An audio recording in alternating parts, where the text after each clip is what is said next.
ऊन लागत आहे ना पोराय हो. आपल्या संतोष भैयाचं घर उन्हात आहे.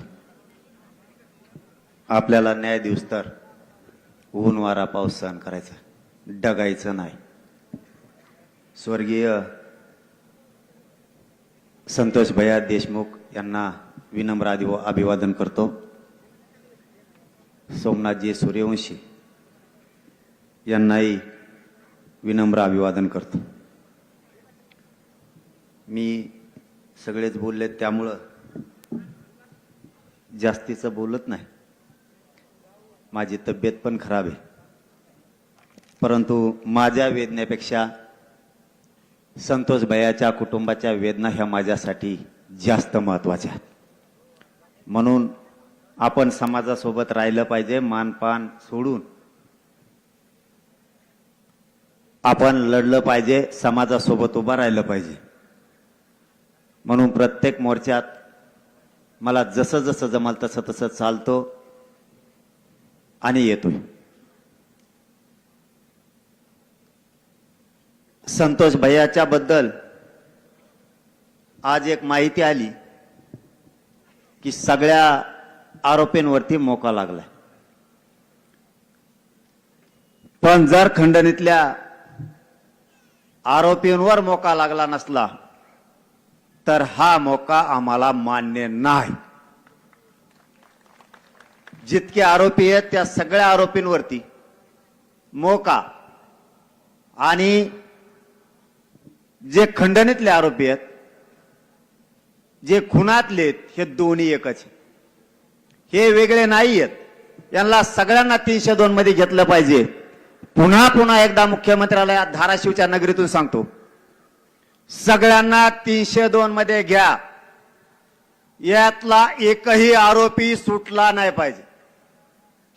यातला एक जरी आरोपी सुटला तरी हे राज्य आम्ही त्या क्षणाला बंद पाडणार, सोडणार नाहीत. अण्णा बोलता बोलता म्हणले याला याच्याहून हटवा, त्याच्याहून हटवा. ह्यो दुपाराच माणसं मारायला लागलाय आणि ह्यो जर याला अमुक पदावरून हटवलं नाही तर ह्यो सूर्य उगताच लोक मारील. अण्णा पोरं सकाळी मरून द्यायचे का इथून पुढे लोक आपले? आता तुम्ही नुसतं नक्त लावा, मग तुम्हाला कळन कसे कुत्र्यासारखे सालटे निघतात अंगाचे. आता एवढं सोपं नाही. मुख्यमंत्र्याला या धाराशिव नगरीतून आमचं आव्हान आहे. या समाजानं तुमच्यावरती विश्वास ठेवलाय. तुम्ही कुटुंबालाही शब्द दिला, एकही आरोपी सुटणार नाही. सगळे 302 खाली येतील. सगळ्यांना मोका लागल. मराठे म्हणून शांत आहेत.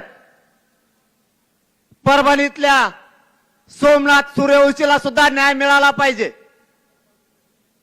त्या कुटुंबाला न्याय मिळाला नाही तर आम्ही खांद्याला खांदा लावून त्यांच्या सोबत उभा राहणार आहेत. जर या कुटुंबाशी मुख्यमंत्र्यांनी दगाफटका केला, तुमचा सरकारचा कार्यक्रम संपला. आम्ही सहन करू शकत नाही. मला या धाराशिव नगरीमध्ये आल्याच्या नंतर आणखीन एक माहिती मिळाली आणि ती विशेष करून तुम्हाला दोघांची गाल सांगतो. झोपले का रे आमदार ते सगळे? सरकारमधले आमदार जागे व्हा, अवघड होईंगा म्हणतो. मग अण्णालाच पिक्चर बघते का नु? नाही लय दान का असतोय तुमचा. ह्यो व्हाया बदन्या म्हणते व्हाया. याला सोडत नाही वाटतं काहीच. तुम्ही यांना सोडू नका म्हणजे बस आम्ही आहेत तुमच्या माग.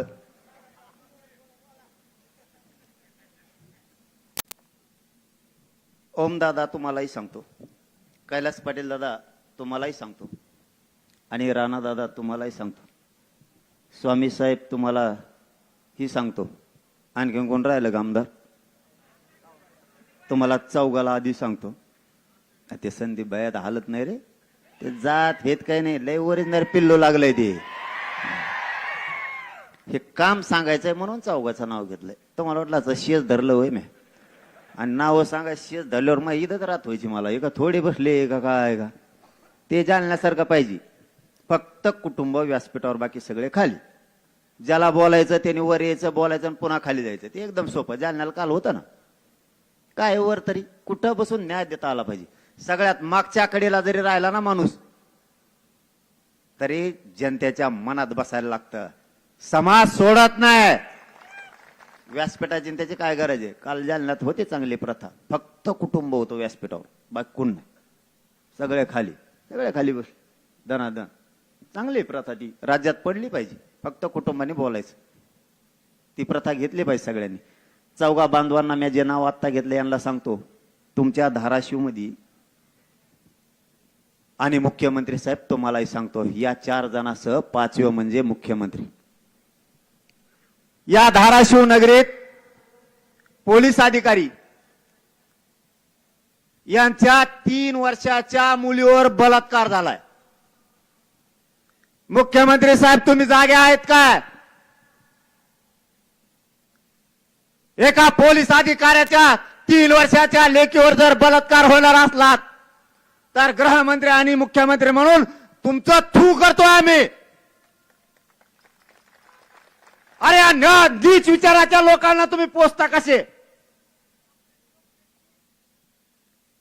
ही हरामखोर अवलाद जर 3 वर्षाच्या लेकी बाळीवरती बलात्कार करणार असली तर सरकार म्हणून तुमच्या जिंदगीवर थुकतो आम्ही.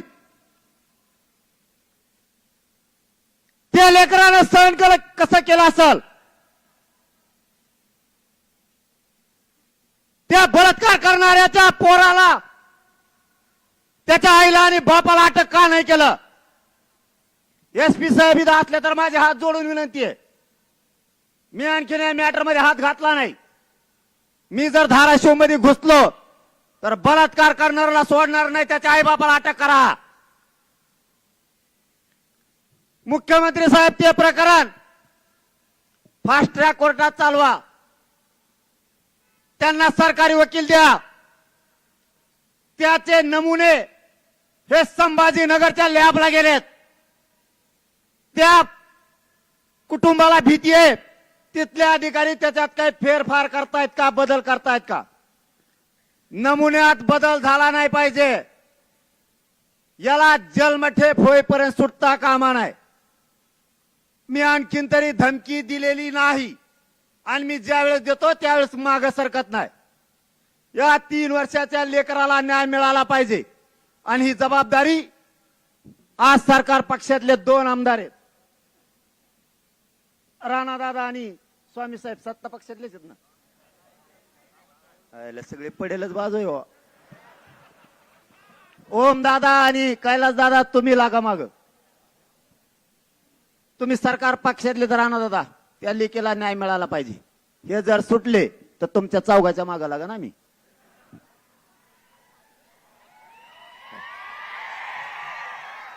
मला माझ्या 3 वर्षाच्या लेकीला न्याय पाहिजे. काय मागत नाही तुम्हाला मी दुसरं. तुमच्यावर ज्या ज्या वेळी येईल पोराव जो समाजाच्या बाजूने बोलन, तुम्हाला आजच माझ्याकडून विनंती आहे, जो माणूस समाजाच्या बाजूने बोलन त्याच्या पाठीशी खंबीर उभा राहायचं. राहणार ना? तुम्ही भिडायचं. त्या लेकीला न्याय मिळाला पाहिजे. मला इथं आल्यावर आणखीन एक मॅटर कळालं. बघा हे प्रताप धनंजय मुंडेच्या टोळीचे भंगार गोळा केले सालेकडून. कुठे गेलं रे ते फोटो आहे का? बघा फोटो बघितल्यावर तुमच्या 100% तुम्हाला दुखणंच येणार. ह्यो फोटो आहे बघा, दिसतोय का? दिसणारच नाही, सडलाय फोटो. बॉडी सडली. ही बॉडी पूर्ण सडली. किडे लागले तिला, किडे. बघा माणुसकीची हत्या कशी केली जाते. अजितदादा आणि देवेंद्र फडणवीस साहेब तुमच्या मंत्रिमंडळात असणाऱ्या नेत्याच्या हरामखोर पैदाशी पैदा ज्या झाल्यात ह्या गुंडाच्या, त्यांचे प्रताप येते. काय वाटलं असं या बापाला? मी असलं कधी दाखवित नाही. मला त्या 3 वर्षाच्या लेकीच ऐकलं आणि हे बघितलं, याचा खून झालाय आणि आरोपी अटक नाही. सडली ही बॉडी, पूर्ण सडली. नाव काय रे त्याचं? कृष्णा खोरे कोरे. तुमच्या धाराशिवच आहे मॅटर हे पद.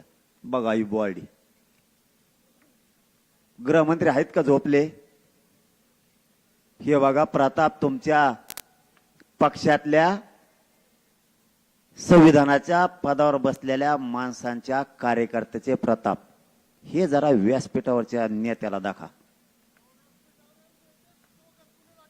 अरे मग मी आहे ना, मला सांगत राहा इथून पुढं. इथून पुढं राज्यातलं सगळं सांगत राहा गोरगरीबा. मला मी आहे यांच्या मुंडक्यावर पाय द्यायला. आणखीन एक हे तेवढंच दाखवतो.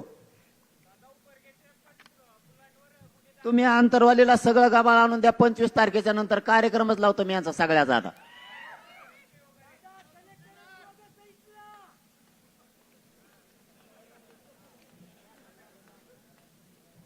हे केजच आहे. हे केज मधलं. केज मध्ये सुद्धा अशीच एक मुलगी मारून टाकली. मुलगी मारून टाकली. हे आरोपी दारू पितेत बाहेर फरार आहेत. आत्ताही हे सुद्धा त्या धन्या मुंड्यांनी पाळलेली पैदासच. हे असे फिरतेत. न्याय द्यायचा नाही का? आता पुढचं सांगतो. 5 मिनिटात संपवतो. या राज्यातल्या लोकांनी आता जागा होणं गरजेचं आहे. मी कोणाला काही बोललो नाही. या धन्या मुंड्याचं मी कधी नाव घेतलं नाही. जो लोकांच्या पोरी छेडायचं सांगतो, आया बहिणीची इज्जत घेतो, जो खून करायचं सांगतो, असल्यांचं तोंडावर आम्ही नाव सुद्धा घेत नाही. पण ज्या दिवशी धनंजय देशमुखांना यांनी पोलीस स्टेशन मधून जाऊन धमकी दिली, त्या दिवसापासून मी धनंजय मुंड्याच्या मागे लागलो. आणि एकदा मी मागे लागलो तर पाणी पाजल्याशिवाय सोडित नाही. आपला रूलच तसा आहे. मी 25 तारखेपर्यंत आता शांत आहे. मी 25 तारखेपर्यंत काही बोलणार नाही. कारण माझ्या लेकराच्या तोंडाला हातातोंडाला आलेला आरक्षणाचा घास आहे. 25 तारखेपासून आमरण उपोषण.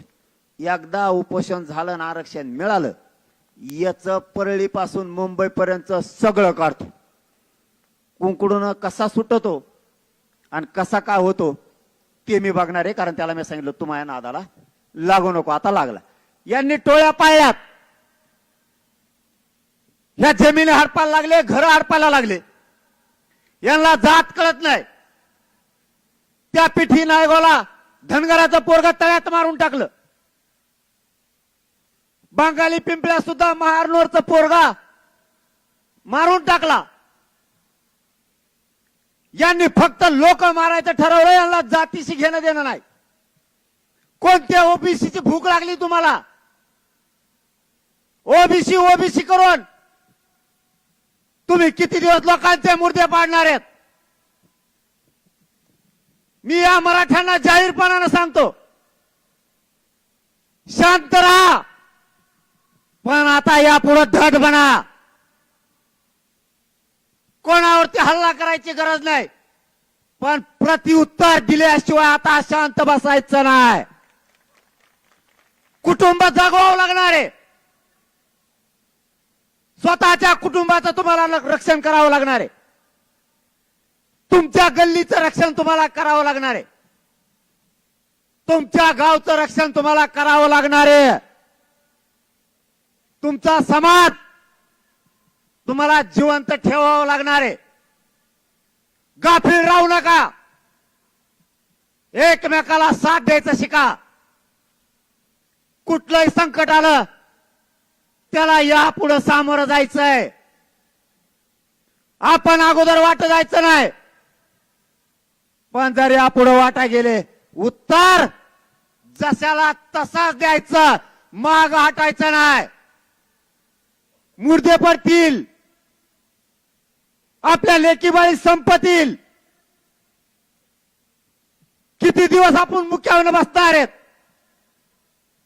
यांना जर थांबायचं नसाल तर आपला नाविलाज आहे. हे फक्त मुठभर आहेत. यांचे माजन मस्ती उतरायला वेळ लागणार नाही. फक्त आमचा संयम आणखीन आम्ही सोडलेला नाही. संतोष भैयाला जर न्याय मिळाला नाही आणि इथून पुढे जर असले काही प्रकार झाले तर पुढच्या काळात सावध राहा. आणि देशमुख कुटुंबालाही सांगतो, त्या वैभवीताईला सांगतो आणि त्यांच्या धनंजय देशमुखांनाही सांगतो, तुमचं दुःख जाणार नाहीये याची जाण आम्हाला आहे. तुम्हाला कोणी किती दुःख विसरा म्हणलं, तुम्ही या संकटातून बाहेर नाही पडू शकत. पण संतोष भैयाला न्याय देण्यासाठी तुम्हाला आता धीर धरावा लागणार आहे आणि धट व्हावाच लागणार आहे. तुमच्याकडे बघून हा समाज लढतोय, तुम्हाला संकटाचा सामना करावा लागणार आहे. आणि मराठ्यांनाही सांगतो, परिस्थिती ही मराठ्यांना कायमच विरोध करत आली, आपल्याला हटून चालणार नाहीये. सगळ्या मराठ्यांनी एक जीव राहा. माग जर हटलो तर आपल्या लेकरा बाळाच्या आणि समाजाचे तुकडे पडण्याची शक्यता आहे. माझा विचार मी नाही करत, मी कोणाच्या धमक्याला आणि फिमक्याला उडून लावतो. मी नाही मोजत त्यांना आणि कधी मोजणारही नाही. मी मरायला भेट नाही, तुम्हाला मरा म्हणून सांगत नाही, पण लढायचं शिका. काळ धावून आलाय, या काळाला संपवायचा असाल तर तुम्हाला बेफिकर राहून चालणार नाही. यांना नीट करायचे सगळ्या वस्तू मराठ्यांकडे आहेत, फक्त आपण आणखी त्या हातात घेतल्या नाहीत. जर धनंजय मुंडे त्याच्या गुंडाच्या टोळीच्या माध्यमातून असंच करत राहिला तर पुढच्या काळात आपल्याला सुद्धा सावध राहावं लागणार आहे. त्याचं पाप झाकायसाठी तो ओबीसीचं पांघरून घेतोय. याच्यात ओबीसीचा काय समान, आरक्षणात सुद्धा ओबीसीचा काय समान. तो आमचा हक्क आहे आणि आम्ही तो मागतोय. संतोष भैयाला न्याय मागायचा नाही का? ते धनंजय देशमुख न्यायासाठी वन फिरताय, त्याला तुम्ही धमकी देता आणि आम्ही गुंडाला बोलायचं नाही. वंजाऱ्याला बोललो का? कोणत्या धनगराला बोललो का? दलित मुस्लिमांना बोललो का? मायक्रो ओबीसीना बोललो का? गुंडाला बोलायचं नाही का? कोणत्या दिशेला घेऊन चालला धनंजय मुंडे? आंदोलन करायचं सांगतो, प्रतिमोर्चे काढायचं सांगतो. धनंजय मुंडे, तुमच्या घरातलं कुणी मेल्यावर किंवा कुणी मारून टाकल्यावर आम्ही प्रतिमोर्चे काढायचे का? तुला आता राज्यात ही रूढ पाडायची काय? 50 नासके गुंड गोळा करून ते धनंजय देशमुखला धमकी देत आहेत. तुम्ही जाळात हात घालू नका, मराठे जाळे होर पळतान बर का? माजल्यासारखं सोशल मीडियावर बोलताय. सण होईल तर होईल. जर तुम्ही असा त्रास देत राहिलात तर मराठ्यांना नाविलाजानं उठाव करावाच लागणार आहे. माझा नाविलाज आहे. मी जातीवाद करत नाही, पण मराठ्यांना न्याय मागताना आणि संतोष देशमुखांना न्याय मागताना, सोमनाथ सूर्यवंशीला न्याय मागताना कोणाला जातीवाद वाटत असला तर बिनधास्त जातीवाद वाटू द्या. मी न्याय घेतल्याशिवाय माग हटणार नाही. धनंजय मुंडे, इथून पुढे तरी त्या गुंडाला थांबव. त्यांचा माज जर तुला थांबवता येणार नसला आणि तू ओबीसीचे नेते मराठ्यांच्या अंगावर घालून त्यांना आंदोलन करायला लावणार असला तर एक लक्षात ठेव, वेळ प्रत्येकावर येते. ज्या वेळेस तुमच्यातलं कोणी मारलं किंवा मेलं जाईल त्यावेळेस एक लक्षात ठेव, आमचा संतोष भैयाचा तुम्ही जीव घेतला, त्यानं तुझं पोट भरलं नाही, तरी तू जर मोर्चे काढायला लावत असला तर मराठ्यांनी सुद्धा प्रति मोर्चे मग नंतर काढायचे का?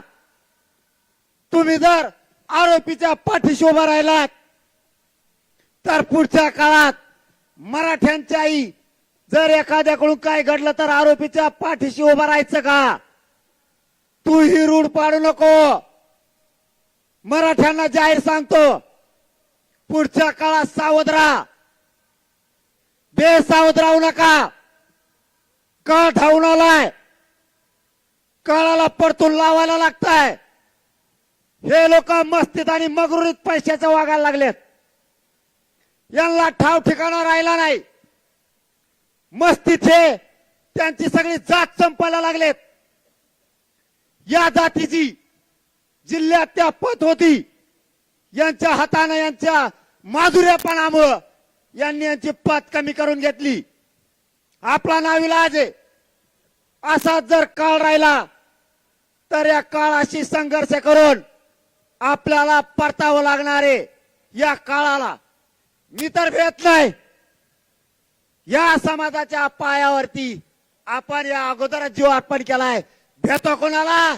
आणि धनंजय मुंडे भेट नसतो. मनोज जरांगे तुझे लोक शांत कर. जर या पुढे मराठ्यांना त्रास झाला, गोरगरीब दलित मुस्लिमांना ओबीसीना जर त्रास झाला तर सामना 25 जानेवारीच्या नंतर होणार आहे. कायद्यानं होईल, पण तुझी मस्ती जिरल्याशिवाय गप बसणार नाही. संतोष भैयाचा दासांना शेवटचं सांगतो, सगळ्यावरती मोका. खंडणीतले आरोपी 302 मध्ये आले पाहिजेत. जेवढे जेवढे प्रकरण झालेत, आरोपीला ज्याने ज्याने सांभाळलाय त्यांना सह आरोपी करा. जबाबदारी तुमच्यावरती आहे. राज्याला शब्द मुख्यमंत्र्यांनी दिलाय म्हणून मराठा शांत आहे. सगळ्यांना 302 मध्ये घ्यायचं सांगा. वाटल्यास मुख्यमंत्र्यांकडे आज उद्या पुन्हा जाऊन तुम्ही हा प्रश्न तडीस लावा.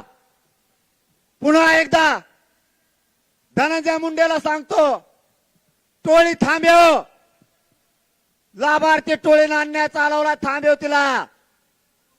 जड जाईन बर का, ही धमकी नाही. तुला सावध करायलोय. तुला मी सांगितलं होतं माझ्या नादी लागू नको. यांची मस्ती थांबव. जर याच्या पुढं तुझ्या गुंडानं लाभार्थी टोळीनं कोणाला त्रास दिला किंवा देशमुख कुटुंबाला जर बोललं तर लक्षात ठेव, त्या गुंडाचा बंदोबस्त आम्हाला करावा लागणार आहे. गुंडाला आम्ही बोलणार, तुझ्या जातीला कधी बोललो नाही. पांघरून घेऊ नको तुझं पाप झाकायसाठी. शेवटचं सांगतो, तुम्हाला हात जोडून विनंती आहे, सगळ्या पक्षाच्या लोकांना आणि सगळ्या मराठ्यांना देशमुख कुटुंबाच्या पाठीशी उभा राहा आणि 25 जानेवारीला सगळ्यांना अंतरवाली लिहा. धन्यवाद.